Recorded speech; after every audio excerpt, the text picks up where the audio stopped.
মুখোপাধ্যায়, হারানো সুর সিনেমার। চুল তার কবেকার অন্ধকার বিদিশার দিশা, মুখ তার শ্রাবস্তির কারুকার্য, পাখির নীরের মতো চোখ তুলে ডাক্তার রমা যেদিন আমার চোখে তাকিয়েছিল, মাননীয় সভাপতি, আপনি বিশ্বাস করবেন কিনা জানি না, রবীন্দ্রনাথ ঠিক কোন সর্বনাশটির কথা বলেছিলেন তার চেয়েও মহা সর্বনাশের মাথায় ভারী অবস্থা আমার হয়েছিল। এজন্যই আজকে রাত যখন বলছিল তার সিনেমার গানটা আমি আমার হলুদে বাজাতে পারিনি, কিন্তু রাজ আমাকে ধন্যবাদ দিয়েছিল। দাদা, আপনার জন্য রমা যদি সেই তুমি যে আমার গানটি না গাইতেন, তাহলে আমি বাসরাতে সিমরানকে সেটা আমি শোনাতে পারতাম না। তো যেটা বলছিলাম মাননীয় সভাপতি, এই যে সর্বনাশ, এটা কি আসলে সর্বনাশ নাকি অন্য কিছু? এই যে আমাকে লুটিয়ে দিতে রমার মতো একজন ডার্ক সাইটের সুন্দরীর কাছে সমর্পণ করার মতো এমন সর্বনাশের প্রত্যাশা আমি বারবার করে যাই। নমস্কার, আমার নাম মিস্টার মুখার্জি, আমার ডাক্তারবাবুর অলোক মুখার্জি। সবাই হয়তো আমাকে চেনেন। ব্যবসার কাজে একবার আমি পাটনায় গিয়েছিলাম।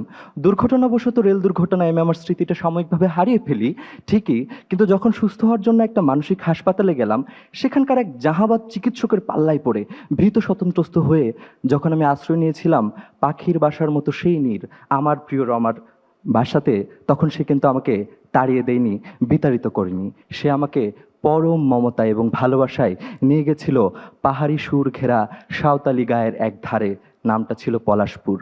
রঙিন ফুলের বসন্তময় এক সবুজ রাস্তার ধারে স্বপ্নের মতো একটি স্বর্গীয় অনুভূতি নিয়ে আমাকে যখন সে সেখানে নিয়ে গেল, তার সেবা এবং শুশ্রূষায় আমি ধীরে ধীরে সুস্থ হয়ে উঠতে লাগলাম। একটা সময় অনুভব করলাম সেই যে গাছে লাল ফুল আছে, সেই লাল ফুলের রং আমার হৃদয়ে এসে লেগেছে। আমি আমার চোখে সারাক্ষণ আমার প্রিয় রমার সেই রজনীগন্ধা ফুলের মতো সুবাস মাখা যে তার চুলের সুবাস, সেটি আমি সবসময় পাই।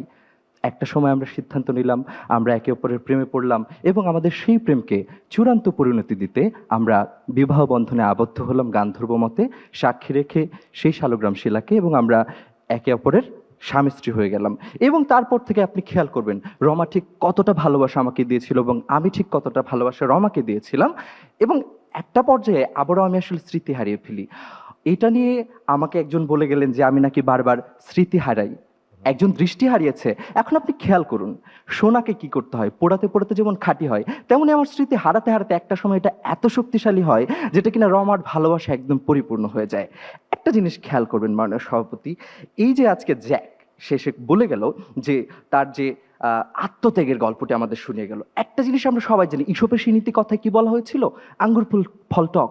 যে শিয়ালটা ছিল আঙ্গুর ফুল খেতে পারে না, তার কাছে মনে হয় আত্মত্যাগী সবচেয়ে বড় বিষয়, আঙ্গুর ফল টক। তো এই জায়গাতে রমা কিন্তু কখনো একজন জুয়ারির প্রেমে পড়বে না, রমা কিন্তু কখনো একটা উদ্ভ্রান্ত যুবকের প্রেমে পড়বে না। প্রেমে পড়বে আমার মতো প্রতিষ্ঠিত একজন ব্যবসায়ীর প্রেমে, প্রেমে পড়বে আমার মতো একটি সম্ভ্রান্ত পরিবারের পুরুষের প্রেমে। এবং আমার যে সৌন্দর্য এবং আমার যে হ্যান্ডসাম লুক, সেই লুকটা কিন্তু যাকে আমরা দেখি না। একবার খেয়াল করবেন যে তার যে এভরি নাইট ইন মাই ড্রিমের কথা বলেন, আমাদেরও কিন্তু এরকম কালজয়ী গান আছে। আমরা একটা সময় একে অপরকে ভুলে যাই, কিন্তু যখন আমরা শুনতে পাই সেই গানটি, দুজন আর দুটি পথ আজ দুটি দিকে গেছে বেঁকে, তারপরে আমরা কিভাবে মিলনের সুরে ফিরে আসি, সেই গল্পটি আপনারা হারানো সুর সিনেমায় দেখতে পাবেন। হেনার কথা যদি আর কি বা বলবো, সে আমার আমার রমা আমাকে কি পরিমাণ ভালোবাসে এবং আমার সেবা যত্ন করতে করতে সে হয়তো একটু ভ্রান্ত হয়ে ভুলেই বলে ফেলেছে যে হেনা বড়লোকের মেয়ে। কিন্তু হেনা যে কাজটি করেছে, সে সে বলল যে তার বকুলকে ভালোবাসে। এখন আমার কথা হলো, বকুলকে যদি এতই ভালোবাসতো, তাহলে সে বড়লোক আসিফ খানের লোভটি কেন সামলাতে পারলো না?